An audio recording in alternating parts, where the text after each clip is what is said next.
Average age of the young Americans serving in uniform today is 20 and a half years of age, making him about 10 months older than his grandfather, who would have served in my war. He's a high school graduate. He's a volunteer. He is brighter, better educated, better trained, led, and equipped than any soldier, sailor, airman, guardsman, or Marine of any country in history.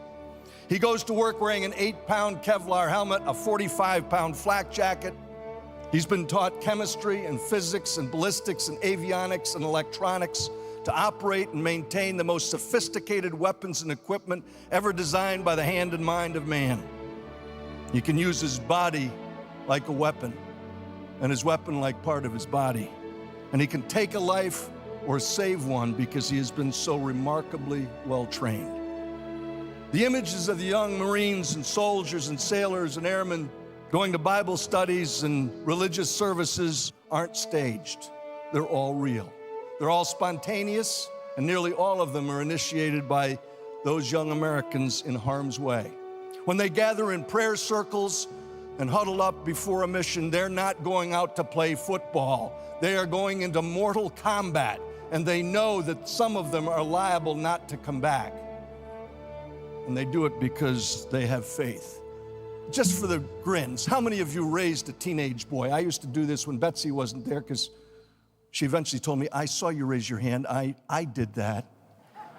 Think about getting a teenage boy to clean up his own room, do his own laundry, fix his own meals, clean up everything without a size 10 in the backside. And yet that same youngster today washes and mends his own clothing, feeds himself, takes care of cleaning his weapon, cleaning himself. He's totally self-sufficient. The kid who once wouldn't share a candy bar with his little brother now gives away his last drop of water to a wounded comrade, his only MRE to a hungry Afghan kid, and splits his ammo with a mate in a firefight. I always save this one for last when I'm explaining it to young people about who they are, because so few of them know the truth of these youngsters. This is a frame taken from my footage on the 6th of April, 2003. Baghdad is the smoke pall you see in the background. The Marine unit I'm with embedded is the van, the lead element of the attack on the Eastern Corridor. We're about 15 miles outside of Baghdad, and a Republican Guards regiment ambushes this Marine rifle company. They spin their Humvees around, and there is a gunfight that occurs between this regiment and this rifle company. And in the midst of the beaten zone, the area where the intersecting bullets are crossing, a United States Navy corpsman I had first met in Kandahar in 2001 rushes into the battlefield, right through the fire, drags two wounded Marines out, and carries them on his shoulder to a helicopter that's landed in the roadway. And in this footage right here, I am standing on the ramp of that helicopter.